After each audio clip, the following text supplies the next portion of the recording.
Break के बाद एक बार फिर से रुक करेंगे यूपी बुलेटिन की ओर, जिसमें बात होगी बलिया की, जहां यूपी बोर्ड रिजल्ट में महर्षि वाल्मीकि विद्या मंदिर के छात्रों ने शानदार प्रदर्शन कर सफलता हासिल की, जिससे स्कूल में जश्न का माहौल बन गया। इसके साथ ही बात होगी ललितपुर की, जहां मेहरौनी में अखिल भारतीय महिला परिषद ने गाय बचाओ देश बचाओ अभियान के तहत गौ हत्या पर प्रतिबंध और गौ संरक्षण को लेकर प्रशासन को ज्ञापन सौंपा। ऐसी तमाम खबरों पर विस्तार से डालेंगे नजर।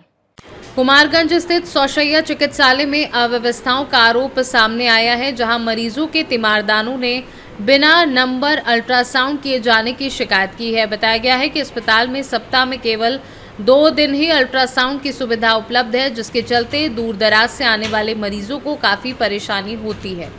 तीमारदारों का कहना है कि व्यवस्थाओं में सुधार की जरूरत है, ताकि मरीजों को समय पर और सही तरीके से जांच सुविधा मिल सके। चढ़ावा चढ़ा दिया जाए माता जी के स्थान पर प्रसाद, तो उसका क्या चढ़ावा चढ़ रहा है यहाँ पे? क्या पता, वही बात है। आप तो आरोप लगा रहे हैं, वही साबित हो रहा है, साबित तो वही हो रहा है ना। ब्लड जांच हो चुकी है, दर्द है, इसको अल्ट्रासाउंड के लिए बुलाया गया। सरकारी में लगाओ है तो सारा दिन यहाँ भूखन मरे।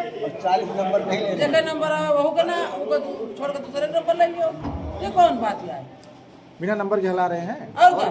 कितने लोगों को हिलाया होगा? अरे कई लोगों अब को। तू तो यहाँ खड़े हो, हम तो वही नहीं रहे, तू जानो। हम मीडिया वाले क्या जाने हैं? जब मेरे सामने आप मरीज जो बयान दोगे जब मेरे सामने 39 का होगा तो 40 का क्यों नहीं हो रहा है? है नहीं उनके साथ 40 का भी हो गया, बताओ। 41 का हो गया, 41 नंबर का हो गया। 40 का नहीं बाबा, अभी नहीं हुआ 42 का। ये कौन सी बात हो गई? अयोध्या से सीनू संवाददाता सुनील तिवारी की रिपोर्ट। यूपी बोर्ड के नतीजों के बाद बलिया में खुशी का माहौल है, जहां महर्षि वाल्मीकि विद्या मंदिर के छात्रों ने न सिर्फ परीक्षा पास की, बल्कि बेहतरीन प्रदर्शन कर नए कीर्तिमान भी बनाए। रिजल्ट आते ही स्कूल परिसर तालियों और खुशी से गूंज उठा और मेहनत का परिणाम मिलने पर छात्रों के चेहरे खिल उठे। इस मौके पर प्रिंसिपल ने सभी सफल छात्र छात्राओं को मिठाई खिलाकर उनके उज्जवल भविष्य की कामना की और कहा कि ये सफलता बच्चों, अभिभावकों के भरोसे और शिक्षकों के समर्पण का परिणाम है। नाम है आपका? मेरा नाम रेनू गुप्ता है। जी रेनू जी, अभी आप किस विद्यालय में पढ़ती है और जो यूपी बोर्ड का जो रिजल्ट आया है उसमें कितना % आपको मार्क्स मिला है? महर्षि वाल्मीकि विद्या मंदिर काजीपुरा में पढ़ती हूँ। मेरा 500 में 429 नंबर है। परसेंटेज कितना? 86।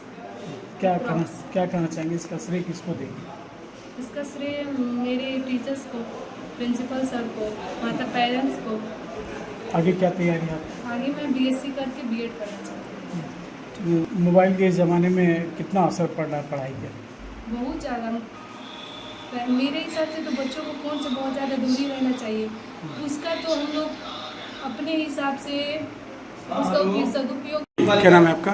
मेरा नाम अरविंद कुमार यादव है जी। महर्षि वाल्मीकि विद्या मंदिर का छात्र हूँ। किस मैं 10वीं का छात्र हूँ। क्या रिजल्ट है? मेरा 91.6% आया है। मैं इसका श्रेय अपने विद्यालय के शिक्षकगण तथा अपने माता पिता को देना चाहूँगा। ठीक। क्या नाम है सर आपका? मेरा नाम कमलेश कुमार सिंह है। मैं महर्षि वाल्मीकि विद्या मंदिर का प्रधानाचार्य हूँ। कैसा रिजल्ट रहा इस बार का? इस साल का रिजल्ट बहुत अच्छा रहा। हाई स्कूल में मेरे विद्यालय में 92 समथिंग और इंटर में 86.5। इंटर में और हाई स्कूल में किस किस बच्चे ने टॉप किया? इंटर में रेनू गुप्ता टॉप किए हैं और हाई स्कूल में अरविंद कुमार यादव। विद्यालय की क्या सोच है छात्रों के प्रति या एक सामाजिक के प्रति क्या सोच है आप लोगों की? हम लोग की सोच है कि जो भी हमारे विद्यालय में बच्चे हैं वो संस्कारपूर्ण तरीके से पढ़ें और एक अच्छे वातावरण में हम लोग शिक्षा दीक्षा ग्रहण देते हैं। जो भी बच्चे आते हैं हमारे यहाँ वो अनुशासन में रहकर पठन पाठन करते हैं और निश्चित रूप से वो एक सफल विद्यार्थी बनते हैं। तो कितनी खुशी होती है जब रिजल्ट आता है और उसके बाद से छात्र सफल होते हैं? किसान अपने फसलों को देख करके जितना खुश होता है उसी तरह से हम आचार्य भी जब रिजल्ट घोषित होता है तो उस रिजल्ट को सुन करके देख करके हम लोग बहुत हर्षोल्लास से खुशी मनाते हैं। और मैं जो भी आपके चैनल के माध्यम से जो भी हाई स्कूल इंटरमीडिएट में भैया बहन उत्तीर्ण हुए हैं, मैं उनको शुभकामनाएं देता हूं तथा उनके उज्जवल भविष्य। बलिया से सी न्यूज संवाददाता आनंद दुबे की रिपोर्ट। गाजीपुर में भीषण हीटवेव के कारण लोगों को काफी परेशानियों का सामना करना पड़ रहा है। ऐसे में सादात ब्लॉक के एडीओ पंचायत इरशाद जफर ने बताया कि सभी गांव में सफाई कर्मियों को निर्देश दिए गए हैं कि रोग संचारी नियंत्रण के तहत साफ सफाई की जाए, खराब मशीनों की सूचना दी जाए और घास व नालियों में दवा का छिड़काव किया जाए ताकि बीमारियों से बचाव हो सके। उन्होंने लोगों को हीटवेव से बचने के लिए जरूरी सावधानियां अपनाने की भी सलाह दी। एडीओ सर नाम बताएं आप। मेरा नाम मोहम्मद इरशाद जफर है, विकासखंड सादात का एडीओ पंचायत हूँ।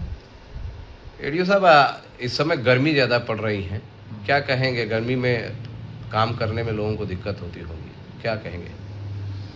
देखिए, मौसम है और अप्रैल महीने में ये काफ़ी इस 2-4 दिनों से काफ़ी तेज़ धूप हो गई है, हीट वेव चल रहा है। और सरकार ने 1 महीने पहले ही हम लोगों को इस संबंध में अवगत कराया था कि संचारी रोग नियंत्रण अभियान के तहत विकास खंडों में तमाम प्रदेश के तमाम जनपदों में ये अभियान गहराई से चलाना है। इसमें पंचायती राज डिपार्टमेंट की तरफ से समस्त सफाई कर्मी और समस्त सचिवगण लगाए गए हैं। सचिवगणों ने अपने ग्राम पंचायतों में साफ सफाई के लिए अपने समस्त सफाई कर्मियों को निर्देश दिया हुआ है कि जितने भी मार्ग हैं, सार्वजनिक मार्ग हैं, नालियां हैं, जहाँ जहाँ सोखते का पानी जमा है उसको साफ़ सफाई करना, इसके अलावा छिड़काव करना, इसके अलावा कूड़ा करकट का जहाँ ढेर है उसको हटाना, ये सब कार्यक्रम चल रहा है। लेकिन इसके लिए दोपहर में इस वक्त जो हीट वेव चल रहा है 10 बजे शुरू हो जा रहा है, इसके लिए भी हैंडपम्पों के पानी से शुद्ध पेयजल की आवश्यकता हमें महसूस हुई, तो हमने अपने समस्त विकास खंड में समस्त कर्मचारियों से पेयजल के लिए जो इंडिया मार्क का हैंडपम्प लगे हुए हैं उनका मैं तत्काल रूप से 2 दिन में सर्वे कराना चाहता हूं। मैंने बोल दिया है और सभी लोग इसके लिए प्रारूप मैंने भेज दिया, वो जमा कर रहे हैं। कितने हैंडपम्प ठीक हैं, कितने क्रियाशील हैं, कितना शुद्ध पेयजल दे रहे हैं, कितने ख़राब हैं, कितने रिवोर योग्य हैं, इसकी सूचना मांगी गई है।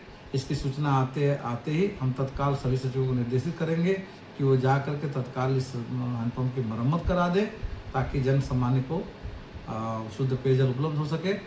स्थिति भयावह है। बाकी पेयजल की देखा जाए तो गर्मी की वजह से जलस्तर भी थोड़ा कम हो रहे हैं, कई ऐसे हैंडपम्प सूख भी रहे हैं और कुछ मरम्मत के अभाव में है, तो किस तरह का ठोस कदम उठाया जा रहा है ब्लॉक?